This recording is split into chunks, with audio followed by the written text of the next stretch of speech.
ረዳት ፕሮፌሰር ወንድሙ ታደሰ እባላለሁ። በፊዚካል ኤጁኬሽን እና በስፖርት ሳይንስ ትምህርት በኢትዮጵያ ውስጥ ለ48 ዓመታት አገልግያለሁ። 8ቱን ዓመታት በትምህርት ሚኒስቴር ሳገለግል 40ውን ዓመት በአዲስ አበባ ዩኒቨርሲቲ በማገልገል በርካታ ተማሪዎችን አፍርቻለሁ፣ አማክሬያለሁ። በእግር ኳስ ዙሪያ የተለያዩ ጥናቶችን በማቅረብ እታወቃለሁ እና አሁን በሀገሪቱ ውስጥ የተነሳው አንገብጋቢ ጥያቄ የኢትዮጵያ እግር ኳስ ቡድን ከ3ኛው አፍሪካ ዋንጫ በኋላ ውጤት አልባ የሆነበት ምክንያት እና እያዘቀዘቀ መሄዱ ምንድን ነው ችግሩ የሚለው አጀንዳ በኢቢሲ አስተባባሪነት በአዲስ አበባ የሚገኙ ምሁራን አሉ የሚባሉ ምሁራን ተገኝተው የተለያየ ሀሳብ ሰጥተዋል። ከየክልሉም እንዲሁ ሀሳብ የሰጡ ሰዎች ነበሩ።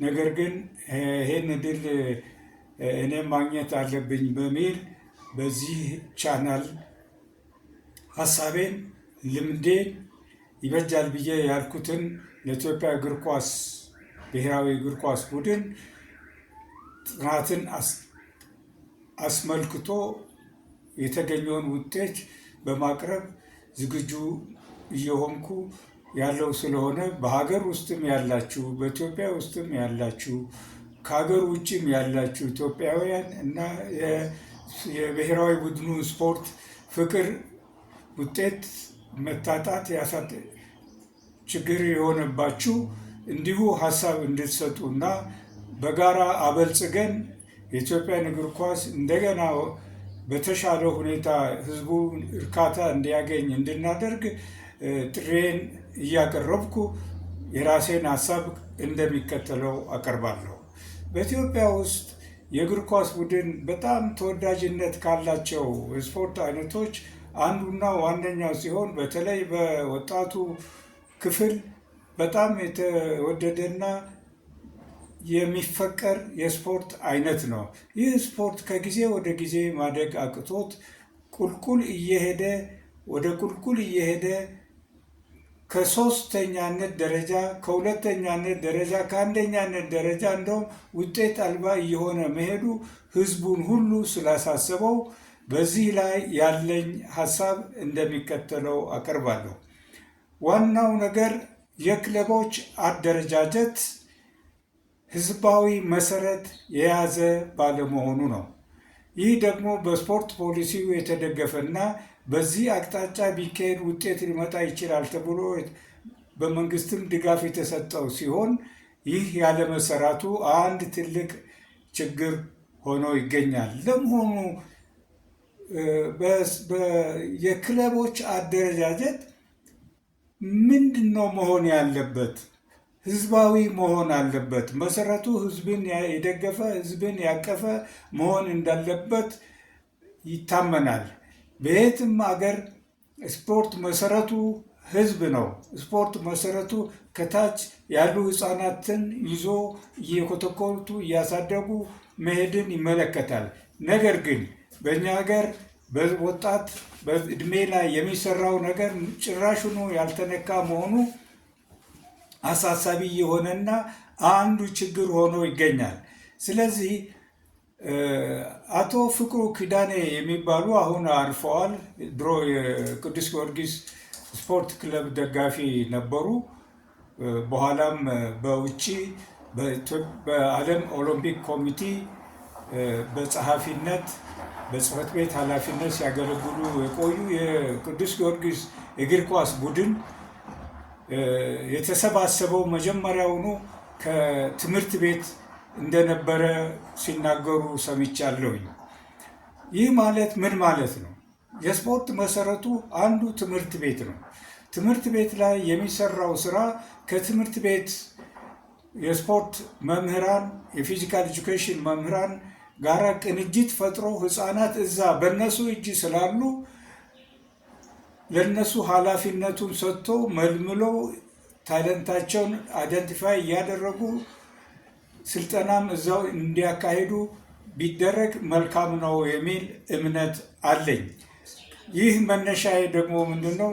ዘመናዊ የእግር ኳስ በእንግሊዝ ሀገር ሲጀመር ጀማሪዎቹ መጀመሪያ ስራውን የጀመሩት ከትምህርት ቤት መምህራን ጋር ነው። ይህ ውዝግብ በወቅቱ አስነስቶ ነበረ። በእንግሊዝ ሀገር የነበሩት አሰልጣኞች የትምህርት ቤት መምህራን ምን ይችላሉና ነው ለነሱ የማሰልጠን ተግባር ኃላፊነት የሚሰጠው በማለት ተቃውሞ ሲያስነሱ፣ ስፖርቱን ደግሞ በዘመናዊ መልክ ለማሳደግ በእንግሊዝ ሀገር ውስጥ የተነሳሱት ሰዎች እንደዛማ ማድረግ አይቻልም፣ ለስፖርት መምህራን ድጋፍ ማድረግ ይገባል፣ ስልጠና መስጠት ይገባል። ስልጠናውን ከሰጠናቸው እነሱ እዚያው ሊያሰለጥኑ ስለሚችሉ አንዱ መሰረታችን ያ ስለሆነ ኃላፊነቱን ለነሱ መስጠት ይቻላል፣ ያስፈልጋል ብለው በማመን ይህንን እምነት ተግባራዊ በማድረጋቸው ከዚያ እንግዲህ ስፖርቱ እየተስፋፋ እንደሄደ ነው። ሌላው የፋብሪካ ሰራተኞች ናቸው። በእንግሊዝ ሀገር የፋብሪካ ሰራተኞች የአማተር ስፖርት በሚጀመርበት ጊዜ ከየፋብሪካው ያሉ ተጫዋቾች፣ ሰራተኞች ፋብሪካቸውን እየወከሉ እንዲወዳደሩ ተደረገ። ይህ ሲደረግ በጣም ሳትስፋይ ሊሆኑ አልቻሉም ሰራተኞቹ እና ይህንን ስራ አቁመው እነሱ የጨዋታው ስራ ላይ ፎከስ አድርገው እንዲሰሩ በማድረግ ስፖርቱን በሀገራቸው ሊያስፋፉ እንደቻሉ ይነገራል። አሁንም በእኛ ሀገርም በ1970ዎቹ መጀመሪያ አካባቢ ላይ ይሄ ሁኔታ በየቀበሌው፣ በየከፍተኛው፣ በየወረዳው ላይ ይህ ወጣቱን ያሳተፈ ህፃናትን ያሳተፈ ስራ እንዲሰራ ክለቦች ተቋቁመው ABC የሚል በዚህ ስያሜ የተነሳሳ የእግር ኳስ መነሻሻ የሆነ ስራ ተጀምሮ በመሃሉ ላይ ይህ ሊቋረጥ ቻለ። እንግዲህ የክለቦቻችን ዋናው ችግር ክለቦቹ ከጥንት ከጠዋቱም ጀምሮ ሲፈርሱ ሲገነቡ የመጡ ስለሆነ የሚፈርስና እንደገና የሚገነባ ክለብ ብሔራዊ ቡድኑን በበቂ ሁኔታ ይመግባል ተብሎ አይታሰብም፣ አይገመትም። ምክንያቱም የሚፈርስ ቡድን ሁልጊዜ እንደፈረሰ ይቀጥላል፣ ሌላ አዲስ ደግሞ ከስር ይመጣል። በእኛ ሀገር እስካሁን ያለ ክለብ ቢኖር የቅዱስ ጊዮርጊስ ነው። ሌሎቹ አዳዲሶች ናቸው፣ በሙሉ እንዳለ ፈራርሰዋል። አሁን ደግሞ በአሁኑ ጊዜ የተጀመረው በከነማ ስም፣ ይሄ ደግሞ መልካም ይመስለኛል። እኔ በከነማ ስም የድሬዳዋ ከነማ፣ የባህር ዳር ከነማ፣ የወልቂጤ ከነማ፣ የአዲስ አበባ ከነማ እንደዚሁ እየተባለ በስፋት በከነማ ስር የተጀመረው ይሄንን ህዝባዊ መሰረት ማስያዝ ይቻላል። ህዝቡን በዚህ ውስጥ አሰልፎ ድጋፍ እንዲሰጡ፣ ልጆቻቸውን እንደዛ እንዲውሉ፣ እነሱም እዛ ሆኖ የሄዱ ማየት የሚችሉበት ሁኔታ ከተፈጠረ ብዙ ጠቀሜታ ያለው ይሆናል። ይህ እንግዲህ እንደ መነሻ ብለን ያስቀመጥኩት ሲሆን በዋናነት የምናየው ክለቦችን አሁን ያሉ ክለቦችን እንዴት ነው ማደራጀት የሚቻለው፣ እንዴት ብሔራዊ ቡድኑን መመገብ ይቻላል የሚለውን የመጀመሪያው ስራ ከታች ህፃናትን በእድሜ መከፋፈል፣ በጥናት ላይ የተመሰረተ እድሜ በ3 በ4 ደረጃ መክፈል። ይህንን የራሴን ጥናት በሚቀጥለው ጊዜ ማቅረብ እችላለሁ። ይህ ጥናትን የተመለከተ ጉዳይ በመሆኑ በዚህ አግባብ ከጀመርን እድሜያቸው ምን ይጠይቃል፣ በሳምንት ምን ያህል ጊዜ ነው የሚሰሩት፣ ምን ያህል እርዝማኔ ያለው የስልጠናው ጊዜ የሚለውን ነገር ማየት የሚቻል ይሆናል። ስለዚህ በእድሜ መከፋፈልን ይጠይቃል። ይሄ አንድ የመንግስት ስራ ሆኖ ቢቀመጥ እኔ መልካም ነው ብዬ አስባለሁ።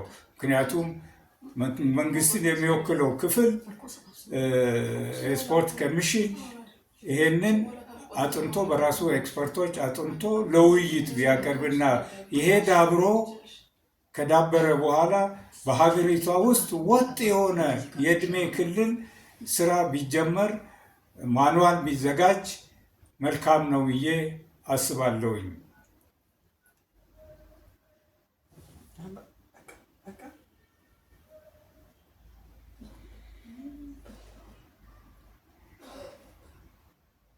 ከዚህ በመቀጠል ደግሞ የሚቀጥለው ስራ የሚሆነው እነዚህን ህፃናት የሚያሰለጥን አሰልጣኝ ማን ነው የሚያሰለጥናቸው የሚለውን ጥያቄ ማንሳት ይገባል። ስልጠና ዝም ብሎ ኳስ ይዞ ኳስና ፊሽካ ይዞ ወደ ህፃናት ጋር ወደ ወጣቶች ጋር መሄድ ሳይሆን ራሱን የቻለ የስልጠና እውቀት ያስፈልጋል። የኮቺንግ እውቀት፣ ኮቺንግ እና ስልጠና ሁለቱ የተለያዩ ነገሮች ናቸው። እሱን በቀጣይነት ማብራራት የሚቻል ይሆናል። እሱም ማብራሪያ መለሱ እሰጣለሁ እና አሰልጣኞቹ ባላቸው እውቀት ላይ ለልጆቹ የሚመጥኑትን የኤክሰርሳይዝ አይነቶች፣ የድሪል አይነቶች ተመርጦ በማኑዋል ውስጥ መግባት ይኖርበታል። ያንን እያዩ የራሳቸውን ክህሎት እየጨመሩ ስልጠናው ቢካሄድ አንድ ግብአት ይሆናል። ስለዚህ እነዚህ ከታች የሚመጡት በሲ ቡድን፣ በቢ ቡድን፣ በኤ ቡድን ተይዘው በእድሜ የሚሰለጥኑት ዋናውን የከነማ ቡድን አሁን እንደሚደረገው ከክልል ክልል በራሳቸው ፍላጎትና ጥረት የወጡትን ልጆች ከማሰባሰብ እዚሁ እየሰለጠኑ ዋናውን ቡድን እየመገቡ ይሄዳሉ። ሁሉም ሶርሳቸው ወይም ደግሞ ምንጫቸው የተጫዋች ምንጫቸው ይሄ ሊሆን ይችላል ማለት ነው።